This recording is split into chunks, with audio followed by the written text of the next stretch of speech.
Še ena misel se mi je utrnila, ko že govorimo o spalnicah. Mislite, da obstaja na svetu kakšen otrok, ki se ne pride rad pocrkljat k staršem v posteljo? Seveda je postelja najprej za spanje, ampak v določenih življenjskih obdobjih je lahko tudi vir neprecenljivih spominov. Pa vzemite to, kakor želite. Za konec gremo k zgodbi, ki se je začela povsem spontano, iz radovednosti in nadaljevala v velikem slogu. Po prvih skromnejših skodelicah sta ambiciozna Slovenca razvila unikatne, filigransko natančno izdelane umetnine iz porcelana, s katerimi sta navdušila vrsto pomembnežev z vsega sveta, celo britansko kraljico. Kje in kako živita, pa je preverila naša Anja. Zakonca Katja in Jure Bricman tako obožujeta svoje delo, da ne razlikujeta med delom in prostim časom. V meščanski hiši v najožjem središču Ljubljane se nahaja njun atelje in stanovanje, ki ga je Jure Bricman v celoti prenovil sam. Katja, Jure, lepo pozdravljena. Pozdravljeni. Vidva oba prvotno prihajata s Koroške.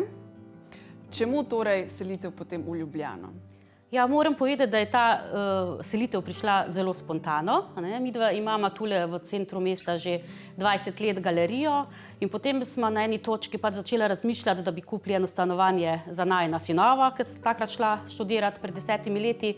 In potem smo iskala v tej neposredni bližini lokacijo in smo imela zelo, zelo veliko srečo. Malo pa tudi norosti, ker je moj mož kar dal v vse nabiralnike tule v ulici pismo, da iščemo stanovanje in smo imela srečo, da smo potem lahko kupila tule to stanovanje v isti hiši, kjer imamo galerijo od Društva oblikovalcev Slovenije takrat. 54 kvadratnih metrov veliko stanovanje sta našla v skoraj 500 let stari hiši, ki je polna posebnosti. Vpeta v grajski hrib je preživela ljubljanski potres.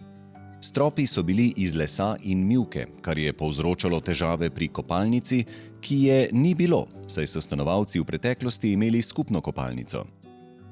V stanovanju je bil atelje Društva oblikovalcev Slovenije in celo same legende Nika Kralja. Bilo je povsem uničeno, iz žlebov so rastle breze, strop v spalnici se je podiral. Samo največji vizionar je v njem videl potencial. To je bil Jure, sicer po poklicu strojnik. Takoj mu je bilo jasno, kaj vse bo treba postoriti. Katja ni bila ravno navdušena.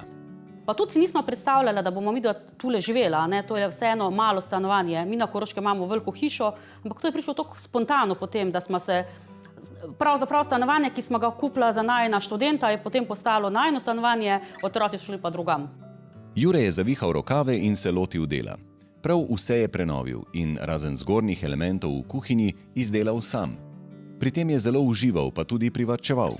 Mojstri so mu naredili predračun za dela v višini 40 000 evrov. Sam pa je za prenovo porabil približno tretjino tega zneska.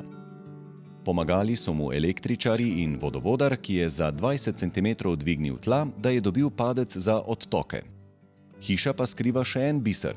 Zadaj, globoko v grajskem hribu, je prekrasen vrt, ki je, če sklepamo po dokumentih, star več kot 100 let. Sega vse do grajske poti in zakonca vsake toliko posedata na njem, še posebno dobrodošel pa je bil med karanteno. Če se vrnemo na začetek, v kakšnem stanju je bilo to stanovanje? Torej, kaj vse je bilo potrebno prenoviti? Tisto, kar je bilo na videz takoj zelo očitno, je to, da so že odpadali ometi, zunaj in znotraj. Režija v mestnem jedru je zelo draga.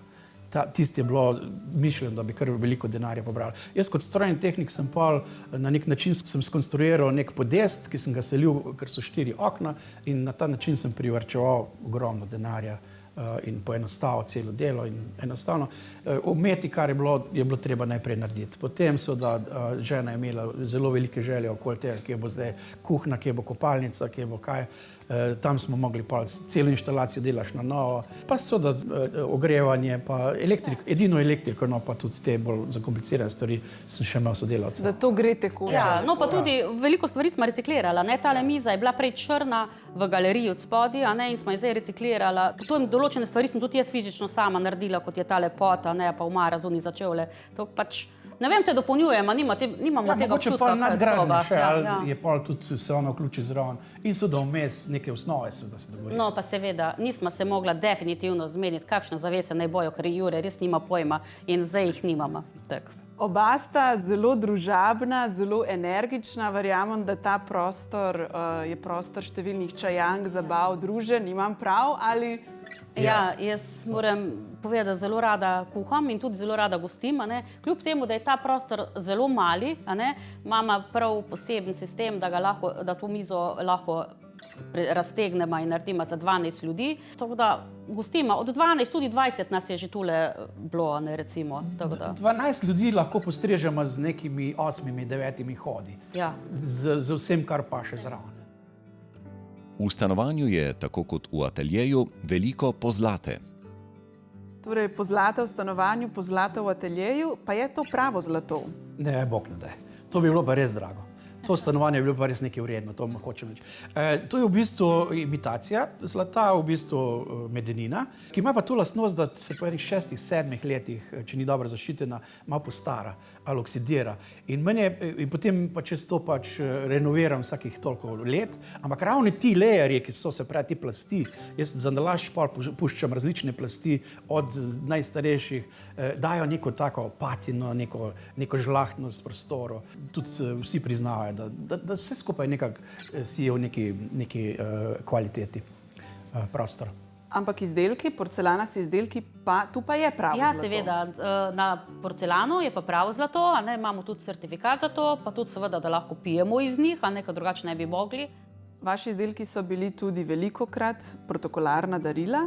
Ja, seveda, na to smo še posebej ponosna. Najbolj smo ponosna, ne, da ima naš porcelan 8 kraljevih glav in seveda najbolj odmevno je pa bilo, da ima angleška kraljica Elizabeta II.